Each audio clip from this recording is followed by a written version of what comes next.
اللہ تبارک و تعالیٰ تو اس قدر غنی ہے، اس قدر بے پرواہ ہے، اس قدر حلیم اور بردبار ہے کہ وہ کافر کی دعا بھی رد نہیں کرتا۔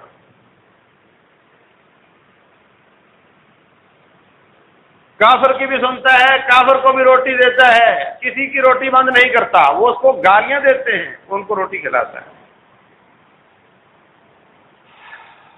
بلکہ میں کہنا چاہوں گا کہ جتنا رب کا زیادہ باغی ہو اتنا اس کو زیادہ دیتا ہے۔ دنیا کا مال، دنیا کی روٹی، دنیا کا رزق جتنا زیادہ باغی ہو اتنا زیادہ دیتا ہے۔ یہ معنی نہیں کہ جس کے پاس رزق زیادہ ہو وہ باغی ہوتا ہے، نہیں۔ اور یہ معنی بھی نہیں کہ وہ زیادہ کنگلا ہو تو اللہ کا مقرب ہوتا ہے، یہ بھی نہیں۔ اوور آل کوئی اللہ کا مقرب بھی اور پیسے والا بھی ہو سکتا ہے، کوئی رب کا باغی اور کنگلا بھی ہو سکتا ہے، لیکن روٹین یہ نہیں ہے۔ جیسے روٹین میں مرد عورتوں سے مضبوط ہوتے ہیں، لیکن ہو سکتا ہے کوئی عورت کسی خاص مرد سے زیادہ مضبوط ہو۔ روٹین یہ ہے کہ اللہ تبارک و تعالی اپنے باغیوں کو زیادہ دیتا ہے۔ اللہ فرماتے میرا تو ارادہ تھا کہ میں جتنا کوئی زیادہ باغی ہو اس کو زیادہ دوں، اور اتنا فرق ہو جائے، اتنا زیادہ دوں، اس قدر ریشو زیادہ ہو، اتنا پیسہ جمع ہو جائے کہ جب وہ اپنا بنگلہ بنوائے، شٹرنگ کرے تو اوپر سیمنٹ، کرش، بجری، ریتی نہ ڈالے بلکہ سونا پگھلا کر ڈالے۔ اتنا زیادہ مال دوں میں اپنے باغیوں کو کہ جب اپنی سیڑھیاں بنائیں شٹرنگ کر کے اوپر سونا پگھلا کر ڈالیں، ان کے پلنگ، ان کے دروازے چاندی کے ہوں، اتنا زیادہ دے دوں۔ لیکن پھر میں نے اپنے ارادے کو نافذ نہیں کیا۔ مسلمانوں، تم پر ترس کھاتے ہوئے کہ کہیں ایسے لوگوں کو دیکھ کر تمہارا ایمان ڈھل مل نہ ہو جائے، کیونکہ عام طور سے لوگ یہی سمجھتے ہیں کہ وہ بڑا کنگلا تھا، اللہ نے اس کی بازو پکڑ لی، مطلب پیسہ دے دیا۔ جس کو اللہ پیسہ نہ دے اس کی بازو اس نے چھوڑی ہوئی ہے، جس کو پیسہ مل جائے اس کی بازو اس نے پکڑی ہوئی ہے۔ انا للہ و انا الیہ راجعون۔ اگر رب ذوالجلال والاکرام سب کو اتنا مال دے دیے ہوتے کہ ان کے گھروں کی چھتیں سونے کی بن چکی ہوتی تو بڑے بڑے تقوی پگھل گئے ہوتے، توحیدیں خراب ہو گئی ہوتی۔ اللہ نے ہم پر ترس کھاتے ہوئے ان کو تھوڑا کنٹرول رکھا ہوا ہے، ورنہ اللہ تعالیٰ تو ان کو بہت دینا چاہتا ہے۔ فرمایا لو کانت الدنیا تعدل عند اللہ جناح بعوضہ، اگر ساری کائنات کی ساری دولتیں، زمینوں کی قیمتیں، سونا، چاندی، یورینیم، پیٹرولیم، انسانوں کی قیمتیں اگر کائنات کے رب کے نزدیک ایک مکھی کے پر کے برابر بھی قیمتی ہوتی تو اللہ کافر کو ایک گھونٹ پانی بھی نہ دیتا۔ ما سقا کافرا شربۃ ماء، کیوں زیادہ دیتا ہے؟ اس لیے کہ ساری کائنات کی قیمت اللہ کے نزدیک مکھی کے پر سے بھی تھوڑی، کوئی حیثیت نہیں۔ ولولا ان یکون الناس امۃ واحدہ، اگر یہ بات نہ ہوتی کہ تم سب کے سب باغی اور نافرمان بن جاؤ گے، لجعلنا لمن یکفر بالرحمن لبیوتہم سقفا من فضہ ومعارج علیہا یظہرون، تو میں اپنے کافروں، باغیوں، دشمنوں، نافرمانوں کو اتنا مال دیتا کہ ان کے گھروں کی چھتیں، ان کے پلنگ، ان کے دروازے اور ان کے سیڑھیاں سونے اور چاندی کی ہو جائیں۔ تو میرے عزیز بھائیوں، اس بات کو اچھی طرح سمجھ لو کہ رب ذوالجلال والاکرام اگر اس سے مانگا جائے اور ہماری من مانی مراد پوری نہ کرے تو مت سمجھو کہ اللہ کو ہم سے محبت نہیں ہے۔ یا رب ذوالجلال والاکرام دعائیں نہیں سنتا، مانتا نہیں، بلکہ رب ذوالجلال مانتا ہے اور بسا اوقات ہمارے ہی فائدے کے لیے وہ چیز نہیں دیتا جو ہم نے مانگی ہوتی۔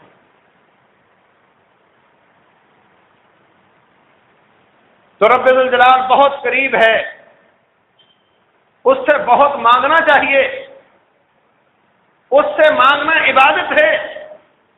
فرمایا الدعاء هو العبادہ، دعا ہی تو اصل میں عبادت ہے، مانگنا تو اصل میں عبادت ہے۔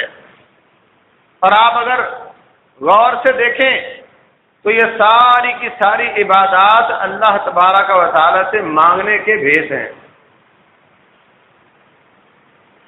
سیٹ صدقہ کرتا ہے زیادہ لینے کے لیے، مانگ رہا ہے، یہ بھی وضاحت دے رہا ہے، حقیقت میں زیادہ کی امید سے دے رہا ہے، مانگتا ہے یہ بھی مانگٹ ہے۔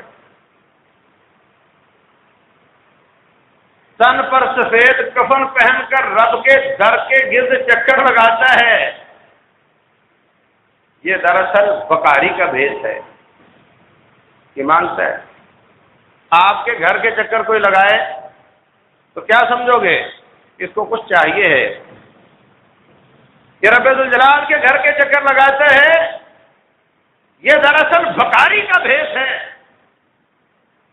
رب ذوالجلال کی مسجد میں، اللہ کے گھر میں اللہ اکبر کہہ کر ہاتھ باندھ کر کھڑا ہو جاتا ہے،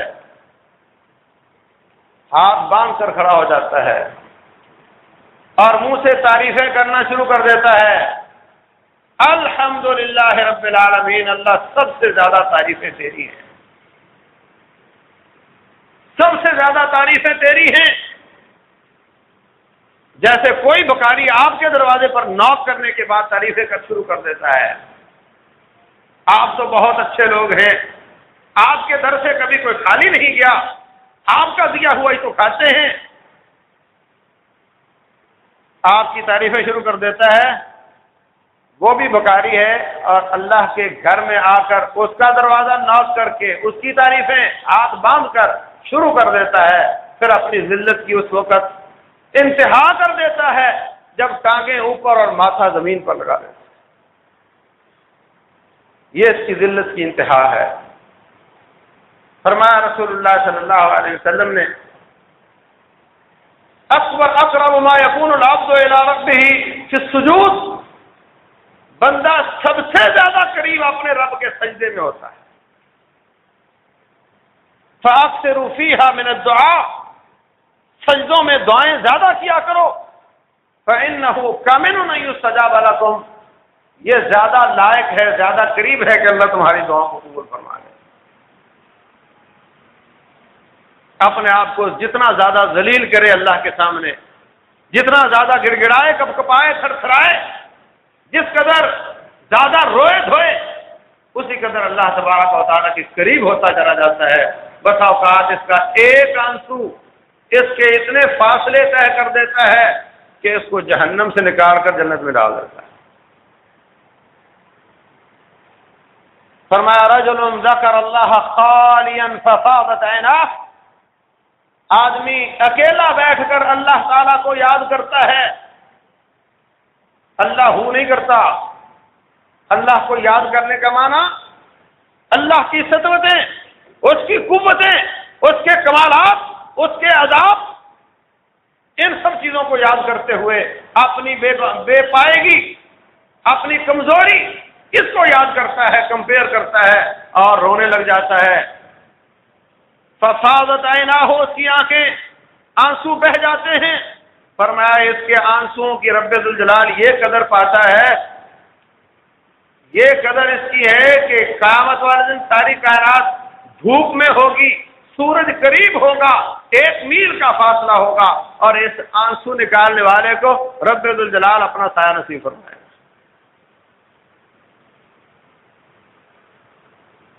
فرمایا ادعونی استجب لکم، مجھ سے مانگو میں تمہاری دعائیں قبول کروں گا۔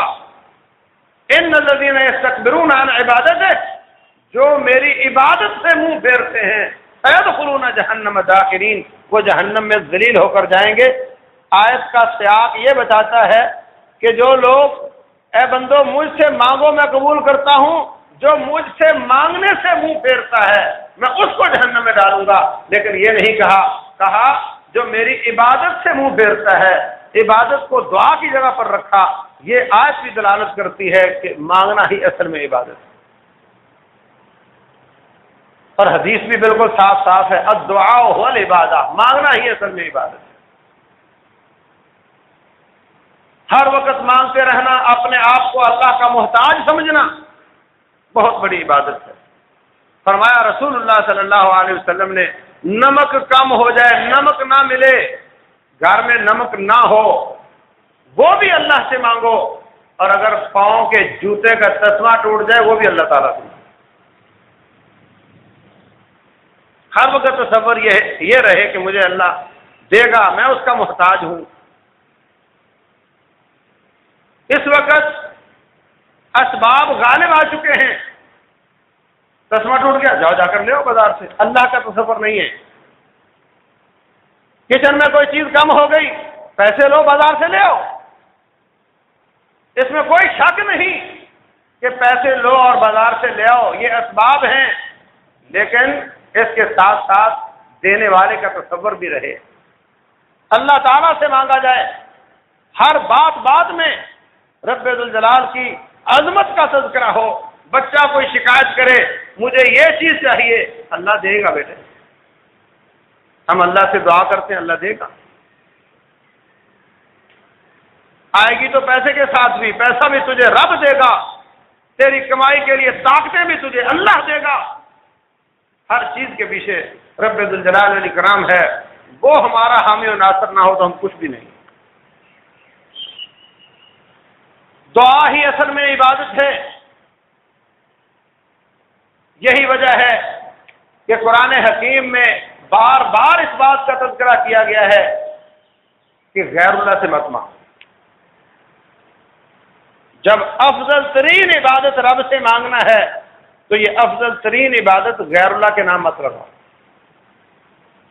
ان الذین تدعون من دون اللہ عباد امثالکم، جن کو تم میرے مقابلے میں پکارتے ہو وہ تو تم جیسے انسان ہیں، تم جیسے بندے ہیں، عباد بندے ہیں، امثالکم عربی زبان میں شریعت اسلام میں فرشتوں کو بھی رب نے عبد کہا ہے، جنوں کو بھی عبد کہا ہے، انسانوں کو بھی عبد کہا ہے۔ فرشتے بھی اللہ کے بندے ہیں، انسان بھی اور جن بھی اللہ کے بندے ہیں، رب ذوالجلال کے سوا کسی کو نہیں پکارا جا سکتا۔ عباد امثالکم، جن کو تم میرے مقابلے میں پکارتے ہو تو تم جیسے بندے ہیں۔ ادعوہم فلیستجیبوا لکم، پکارو، کیا کوئی جواب دے سکتا ہے؟ یاد رکھو مانگنے کی دو شکلیں ہیں، ایک ہے زندہ آدمی سے مانگنا، میں کہتا ہوں مجھے پانی پلا دو، بچے سے کہتا ہوں مجھے جوتا پکڑا دو، بچہ پانی پلا سکتا ہے، جوتا پکڑا سکتا ہے، یہ شرک نہیں ہے۔ شرک کیا ہے؟ کسی بچے کی وفات کے بعد میں کہوں بیٹے پانی پلا دے، اب وہ نہیں پلا سکتا۔ اولاد عطا کرنا یہ رب ذوالجلال کا خاصہ ہے، وہ وہاب ہے، وہ خالق ہے، وہ باری ہے، وہ دیتا وہ بناتا ہے، وہ مصور ہے، شکلیں بناتا ہے۔ اگر میں کائنات میں کسی کو کہوں کہ مجھے بیٹا دے دے، یہ شرک ہے، وہ زندہ ہو یا مردہ ہو، کیونکہ کوئی زندہ یا مردہ اللہ کے سوا اولاد نہیں دیتا۔ وہ کام جو اس کے بس میں ہے، انسان ہونے کے ناطے، فرشتہ ہونے کے ناطے، فرشتوں سے تو ہماری بات نہیں ہوتی، جنوں سے تو ہماری بات نہیں ہوتی، انسانوں کو پکارا جاتا ہے۔ اللہ تبارک و تعالیٰ فرماتے ہیں ضرب مثل فاستمعوا لہ، اللہ تعالیٰ نے مثال بیان کی ہے، ذرا کان لگا کر سنو۔ وہ لوگ جن کو تم پکارتے ہو لن یخلقوا ذبابا ولو اجتمعوا لہ، اور تو اس نے کیا بنانا ہے، وہ سارے کے سارے مل کر ایک مکھی نہیں بنا سکتے۔ ایک بیوقوف نے مختلف قسم کے گوبر جمع کیے، اس میں کیڑے پیدا ہوئے، کہتا تم کہتے ہو مکھی نہیں بنا سکتے، دیکھو میں نے تو یہ اتنے کیڑے بنا دیے۔ تو سننے والے نے اس سے کہا یہ بتاؤ یہ کتنے ہیں؟ خاموش۔ بتاؤ یہ کدھر جا رہے ہیں؟ ان کو کیا چاہیے ہے؟ اللہ اکبر، اللہ وہ ہے جو بناتا بھی ہے، لقد احصاهم وعدهم عدا، ان کو گنتا بھی ہے، شمار بھی کرتا ہے، ان کی حاجات بھی پوری کرتا ہے، ان کی دعائیں بھی سنتا ہے، رب وہ ہے۔ لن يخلقوا ذبابا ولو اجتمعوا له، ساری کائنات کے وہ لوگ جن کو تم پکارتے ہو اگر یہ جمع ہو کر بھی آ جائیں ایک مکھی نہیں بنا سکتے۔ مکھی بنانا تو دور کی بات ہے، وَإِن يَسْلُبْهُمُ الذُّبَابُ شَيْئًا لَّا يَسْتَنقِذُوهُ مِنْهُ، اگر مکھی ان کے کھانے پر بیٹھ کر کھانا کھا کر نکل جائے یہ اس مکھی سے اپنا کھانا واپس نہیں لا سکتے۔ سائنسدانوں نے اس پر تحقیق کی اور بتایا کہ مکھی کے پیٹ میں میدا نہیں ہوتا،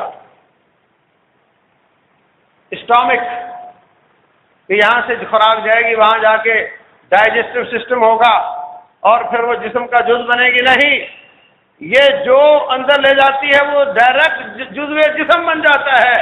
اس لیے اگر آپ، پہلی بات تو یہ، جو مکھی کھانا لے گئی آپ مکھیوں میں اس کو پہچان نہیں سکتے، اور اگر کمرے میں ایک ہی مکھی ہو آپ اس کو پکڑ بھی لو تو آپ وہ کھانا واپس نہیں لا سکتے۔ ضعف الطالب والمطلوب، غیر اللہ کو پکارنے والا بھی کمزور ہے اور جس کو پکارا جا رہا ہے وہ بھی بہت زیادہ کمزور ہے۔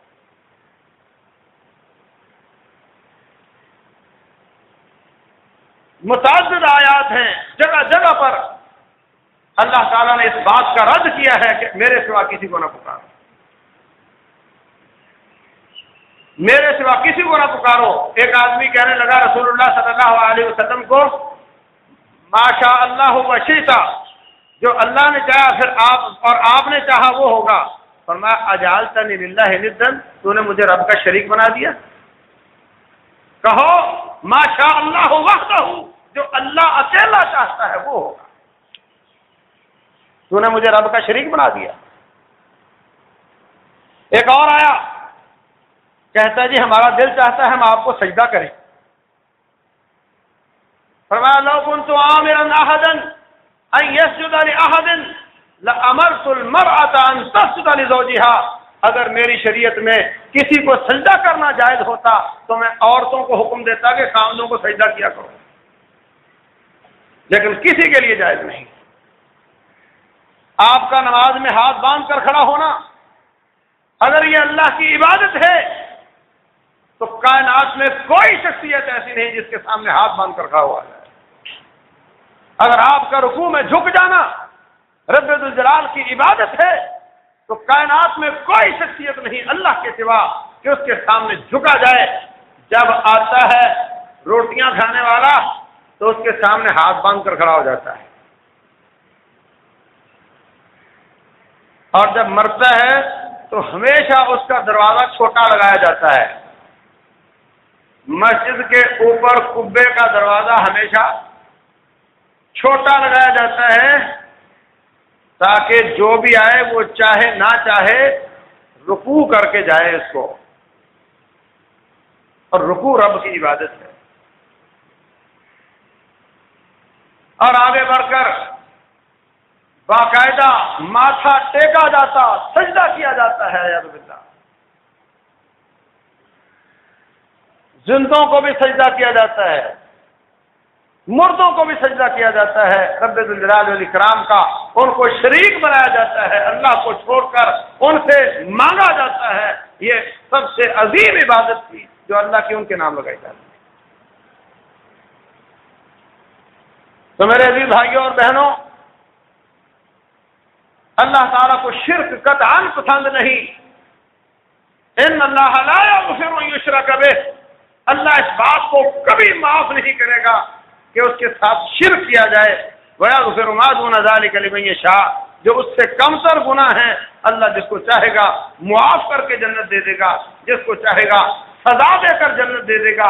توحید والا جنت میں ضرور جائے گا، لیکن شرک والا حاجی ہو، نمازی ہو، خیرات کرنے والا ہو، جہاد کرنے والا ہو، اگر اس کا توحید اس کی اچھی نہیں، اللہ کے ساتھ کسی کو برابر سمجھتا ہے تو اس کی کوئی عبادت قبول نہیں ہوگی۔ وَلَقَدْ أُوحِيَ إِلَيْكَ وَإِلَى الَّذِينَ مِن قَبْلِكَ لَئِنْ أَشْرَكْتَ لَيَحْبَطَنَّ عَمَلُكَ، میں نے اے نبی محمد صلی اللہ علیہ وسلم آپ کو وحی کی، آپ سے پہلے تمام انبیاء کو وحی کی، اگر تو نے شرک کیا میں تیرے سارے عمل برباد کر دوں۔ تو بھائیوں، پکارنا رب ذوالجلال کو بہت ضروری ہے۔ ہر بات رب سے مانگو، ہر آن رب سے مانگو۔ اگر ہم رسول اللہ صلی اللہ علیہ وسلم کا جہاد دیکھتے ہیں تو یوں لگتا ہے جیسے آپ نے جہاد کے سوا کچھ کیا ہی نہیں۔ جب ہم آپ کی دعوت کی نشاطات، سرگرمیاں دیکھتے ہیں، یوں لگتا ہے کہ آپ نے صرف یہی کام کیا ہے، اور اگر ہم آپ کی عبادات کو دیکھتے ہیں تو یوں لگتا ہے کہ آپ اس کے سوا اور کچھ نہیں کرتے تھے، اور جب ہم آپ کی دعاؤں کو دیکھتے ہیں تو یوں لگتا ہے کہ آپ ساری زندگی مانگتے رہے۔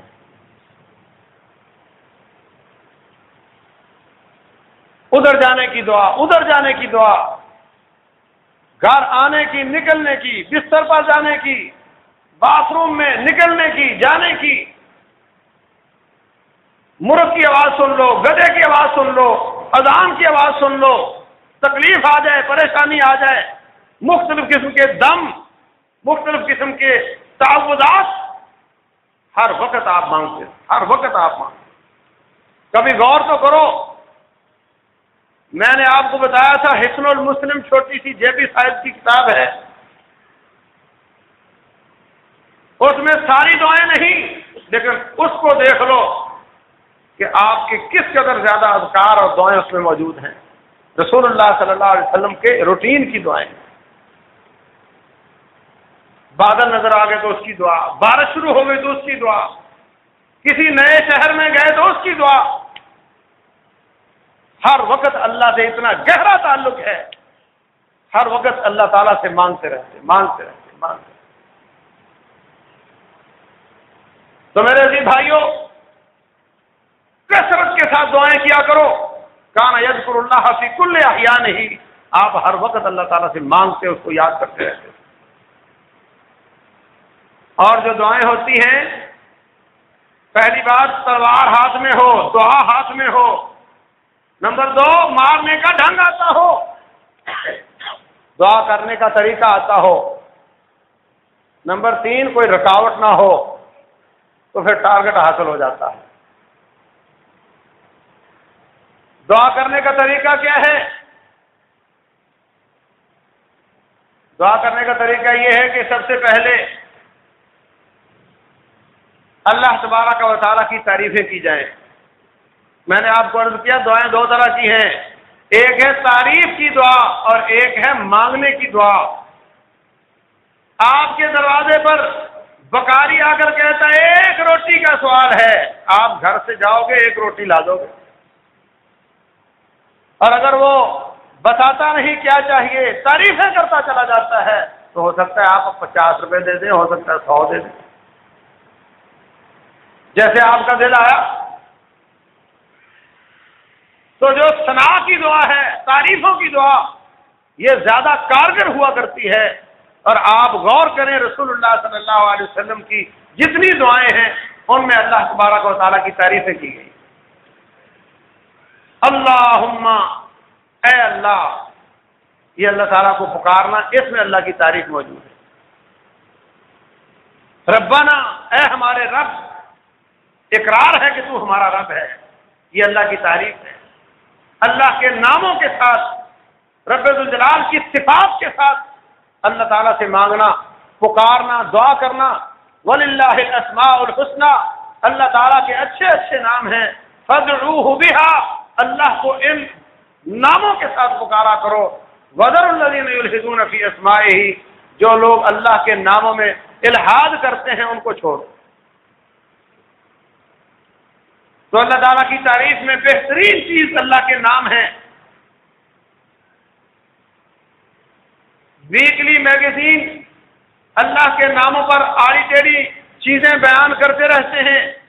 حقیقت یہ ہے کہ کسی تعداد کے بغیر، کسی اور چیز کے بغیر اللہ کے ناموں کو لو، ان ناموں کا معنی سمجھو اور اپنی ضرورت کے مطابق ان ناموں کو پکارو، ان ناموں کے ذریعے رب ذوالجلال کو پکارو۔ اس میں کسی اور ادب اداب کا خیال کی ضرورت نہیں کہ جی اس سے پہلے یہ پڑھنا چاہیے، اس کے بعد وہ پڑھنا چاہیے، اس کی تعداد یہ ہونی چاہیے، اس کا وقت وہ ہونا چاہیے۔ یہ ان سب چیزوں کی کوئی ضرورت نہیں۔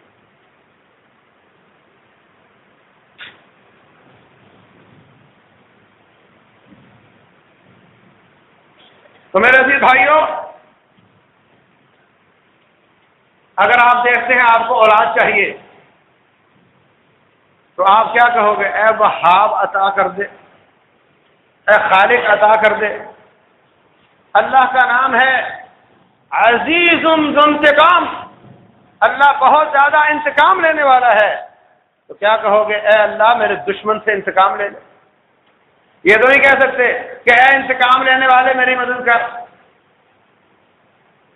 اللہ شدید العذاب ہے، اے شدید العذاب میری مدد کر۔ بلکہ کیا کہیں گے؟ اے رحم کرنے والے مجھ پہ رحم کر، اے رحمان، اے رحیم، اے رؤوف مجھ پہ کرم فرما، تو بہت بڑی غنی ذات ہے۔ تو میرے عزیز بھائیوں، ناموں کا مطلب بتاتا ہے کہ آپ کو کس نام کے ساتھ پکارنا، آپ کو کس نام کا واسطہ دینا ہے اللہ تعالیٰ۔ ہر نام کا معنی آپ کو بتاتا ہے کہ کیسے رب الجلال سے دعا کی جاتی ہے۔ اللہ تعالیٰ کے ناموں کا واسطہ دے کر، اللہ کے اسم اعظم کا واسطہ دے کر رب سے مانگا جائے، اللہ اس کو ضرور قبول فرماتا ہے۔ اسم اعظم کے بارے میں بہت لوگوں نے ادھر ادھر کی باتیں معروف کی ہوئی ہیں۔ یاد رکھو، اسم اعظم اللہ کا نام، لفظ اللہ، یہ اسم اعظم ہے۔ وہ جی پیر صاحب تھا اور اس نے اسم اعظم اپنے شاگرد کو دے دیا، مطلب یہ کوئی ڈبے میں بند تھا اور اس کو پکڑا دیا۔ عجیب بات۔ رسول اللہ صلی اللہ علیہ وسلم نے ایک آدمی کو یہ دعا کرتے ہوئے سنا، اللہم انی اسألک بأن لک الحمد لا الہ الا انت المنان بدیع السماوات والارض یا ذا الجلال والاکرام۔ فرمایا لقد سأل اللہ باسمہ الاعظم الذي اذا دعی به اجاب۔ اس نے اللہ تعالیٰ کو اسم اعظم کا واسطہ دیا ہے اور اس کا واسطہ دینے والے کی دعا اللہ ضرور قبول فرماتا ہے۔ دوسرا آدمی دوسرے موقع پر کہتا، اللہم انی اسألک بانی اشہد انک انت اللہ لا الہ الا انت الاحد الصمد الذی لم یلد ولم یولد ولم یکن لہ کفوا احد۔ اس کو بھی آپ نے فرمایا، اس نے اللہ تعالیٰ کے اسم اعظم کا واسطہ دیا ہے کہ اس کے واسطے کے بعد اللہ تعالیٰ دعا ضرور قبول فرمائے۔ یہ دونوں دعائیں ان کتابوں میں موجود ہیں، ان کو یاد کرنا چاہیے۔ اللہ تعالیٰ کی تعریفیں کرنے کے بعد فاتحہ پڑھ لی جائے، وہ بھی تعریفیں ہیں۔ اللہم انی اسألک بأن لک الحمد، یہ جو دعائیں میں نے عرض کی ہیں یہ بھی تعریفیں ہیں۔ سبحان اللہ وبحمدہ عدد خلقہ ورضا نفسہ وزنۃ عرشہ ومداد کلماتہ۔ اللہ تیری اتنی تعریفیں ہیں جتنی تیری مخلوق ہے۔ اللہ اکبر۔ ایک گھونٹ پانی میں کتنے بیکٹیریا زندہ ہیں، یہ اللہ کی مخلوق ہے۔ سمندروں کے پانیوں میں، زمین کے پیٹ میں، زمین کے اوپر، فضاؤں میں حشرات ہیں، پرندے ہیں، چرندے ہیں، درندے ہیں، جتنے بھی اللہ کی مخلوق ہے، روح والی ہو بغیر روح والی ہو، اللہ تیری اتنی تعریفیں ہیں جتنی تیری مخلوق ہے۔ اور یہ تو سب ایک زمین ہے، زمینوں سے بڑے بڑے سیارچے ہیں، ان سب سیارچوں کے اوپر آسمان ہے، زمینوں کے نیچے اور زمینیں ہیں، آسمان کے اوپر اور آسمان ہے، اور نہ جانے اللہ تعالیٰ نے کیا کچھ بنا رکھا ہے۔ اللہ تیری اتنی تعریف ہے جتنی تیری مخلوق۔ ورضا نفس ہی، اللہ تیری مخلوق کو پھر بھی محدود ہوگی، اللہ تیری اتنی تعریف ہے جس سے تو راضی ہو جائے، جتنی تو چاہتا ہے۔ وزنت عرش ہی، اللہ تیری اتنی تعریف ہے جتنا تیرے عرش کا وزن ہے۔ ومداد کلمات ہی، اور اللہ تیری اتنی تعریف ہے جتنی تیرے کلمات کی روشنائی ہے۔ یہ تعریفیں رسول اللہ صلی اللہ علیہ وسلم سکھا کر گئے ہیں۔ عائشہ صدیقہ رضی اللہ تعالیٰ عنہ فرماتی ہیں، ایک دن میں نے بستر پہ ٹٹولا، رات کے اندھیرے میں، آپ نہیں تھے، آگے بڑھی تو آپ سجدے میں تھے، میں نے کان لگا کر سنا تو آپ رب کی تعریفیں کر رہے ہیں۔ اللہم انی اعوذ برضاک من سخطک، اللہ میں تیری ناراضگی سے بچنے کے لیے تیری رضا چاہتا ہوں۔ وبک منک، تجھ سے تیری پناہ چاہتا ہوں۔ لا احصی ثناء علیک، اللہ میں تیری تعریف نہیں کر سکتا۔ انت کما اثنیت علی نفسک، اللہ تیری اتنی تعریف ہے جتنی تو اپنی خود کر۔ یہ انداز ہے، یہ ڈھنگ ہے تلوار چلانے کا، یہ مومن کا اسلحہ ہے، دعا مانگنے کا یہ طریقہ ہے۔ اللہ اکبر، جب تعریفیں دل بھر کر لی جائیں، اس کے بعد پھر رسول اللہ صلی اللہ علیہ وسلم پر درود پڑھا جائے۔ اللہ اکبر، اللہ خود فرماتے ہیں، یا ایھا الذین آمنوا صلوا علیہ وسلموا تسلیما، میرے نبی پر درود پڑھو علیہ الصلوۃ والسلام۔ اللہ جو کام خود چاہتا ہے، اور اس کی تعریف کے بعد نبی صلی اللہ علیہ وسلم پر جب درود پڑھو گے، جب وہ فائل رب کے سامنے پیش ہوگی، تیری ثنا بھی قبول ہوگی، وہ درود بھی قبول ہوگا، اس لیے کہ وہ بھی اللہ کا حکم ہے، اللہ کی منشا ہے۔ ان اللہ و ملائکتہ یصلون علی النبی، اللہ خود یہ کام کرتا، آپ سے بھی یہ چاہتا ہے، جب اس کی مرضی کے مطابق آپ نے کام کیا، اللہ اس کو ضرور قبول فرمائے گا۔ اور اس فائل میں جب نیچے 8-10 تیرے اپنے مطالبے ہوں گے، فائل قبول ہو گئی تو ساتھ تیری باتیں بھی مانی جائیں گی۔ کسی کلرک سے پوچھو کہ سیٹ سے کیسے سائن کروائے جاتے ہیں، یا بڑے آفیسر بیوروکریٹ سے کیسے سائن کروائے جاتے ہیں، کیسے اس کا موڈ دیکھا جاتا ہے، کیسے وقت کا تعین کیا جاتا ہے کہ جب موج میں ہوگا، خوشی میں ہوگا، جب تیرے کسی کام پر اس نے شاباش کی ہوگی، اس وقت اس کو اپنا مطالبہ پیش کر دینا، مان لے گا۔ یہ رب ذوالجلال والاکرام کو خوش کیا جاتا ہے ثنا کے ساتھ، تعریفوں کے ساتھ، اس کے بعد اس کے نبی پر درود پڑھا جاتا ہے، اس کے بعد اپنی درخواست پیش کی جاتی ہے۔ یہ طریقہ ہے اللہ تبارک و تعالیٰ سے مانگنے کا۔ اللہ اکبر، اللہ پھر ضرور دعا قبول کرتا ہے، اللہ کہ کوئی رکاوٹ ہو۔ رکاوٹ کیا ہوتی ہے؟ رسول اللہ صلی اللہ علیہ وسلم فرماتے ہیں، سفر میں ہے، پراگندہ بال ہیں، گندے کپڑے، بکھرے ہوئے بال ہیں، غبار آلود جسم ہے، اللہ سے کہتا ہے یا رب یا رب، اللہ تبارک و تعالیٰ جواب دیتا ہے، میں تیری دعا کیسے قبول کر لوں؟ ومطعمہ حرام ومشربہ حرام وغذی بالحرام فأنى يستجاب لذلك، اس کا کھانا حرام کا، اس کا پہننا حرام کا، اور اس کی غذا حرام کی، اس کے بوٹیاں حرام سے بنی ہیں، اس کی دعا میں کیسے مانوں؟ یہ رکاوٹیں ہیں۔ اسی طرح کوئی اپنے اوپر بد دعائیں کرے، جیسے عورتوں کی عادت ہوتی ہے، کئی مردوں کی بھی، جانوروں کو بد دعائیں دینا، اور تو مر جا، ایسے کر، اپنے بچوں کو بد دعائیں دینا۔ رسول اللہ صلی اللہ علیہ وسلم نے منع فرمایا اگر وہ گھڑی جس میں ہر دعا قبول ہو جاتی ہے، اگر وہ گھڑی آ چکی ہوئی اور تو نے اپنے بچے پر بد دعا دے دی، فوراً قبول ہو جائے گی، فوراً اثر ہوگا۔ تو اللہ تعالیٰ ان بد دعاؤں کو قبول نہیں کرتا، یہ اس کی مہربانی ہے، اس کا فضل ہے۔ کتنے لوگ اپنے رشتہ داروں پر بد دعائیں کرتے ہیں، کتنے لوگ قطع رحمی کی دعائیں کرتے ہیں، رشتہ داریاں توڑنے کی دعائیں کرتے ہیں، اللہ تعالیٰ ان کو قبول نہیں فرماتا۔ یہ سب رکاوٹیں ہیں۔ کتنے لوگ ایسی چیز مانگتے ہیں جو آپ بھی پسند نہیں کریں گے کہ اپنے بچے کو دیں۔ اگر میں 1 کروڑ روپیہ رب سے مانگوں، میں اپنے بچے کو نہیں دے سکتا۔ میں سمجھتا ہوں یہ اس کی عادات بگڑ جائیں گی۔ اللہ تبارک و تعالیٰ کا اپنی مخلوق سے اتنا زیادہ فرق ہے، جبکہ تیرا اپنے بچے سے بہت تھوڑا فرق ہے۔ دونوں انسان ہیں، دونوں مخلوق ہیں۔ جب تو اس کے بارے میں یہ سمجھتا ہے تو ہو سکتا ہے رب ذوالجلال جانتا ہو کہ اگر تجھے اتنا مال مل گیا تیرا ایمان خراب ہو جائے گا، تو اللہ تعالیٰ سے دور ہو جائے گا۔ اگر اللہ دعا قبول نہیں کرتا تو دراصل اس میں بھی تیری خیر کا ہی مطلوب ہے۔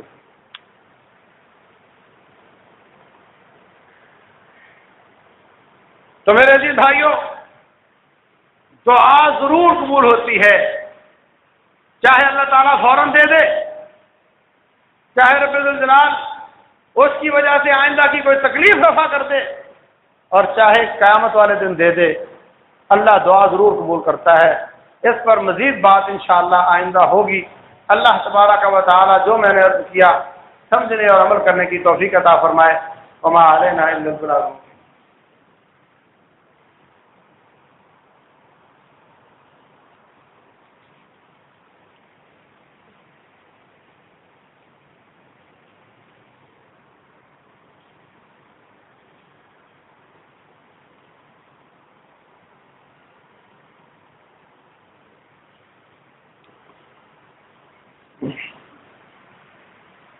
إن الحمد لله نحمده ونستعينه ونستغفره ونعوذ بالله من شرور أنفسنا ومن سيئات أعمالنا، من يهده الله فلا مضل له ومن يضلل فلا هادي له، وأشهد أن لا إله إلا الله وحده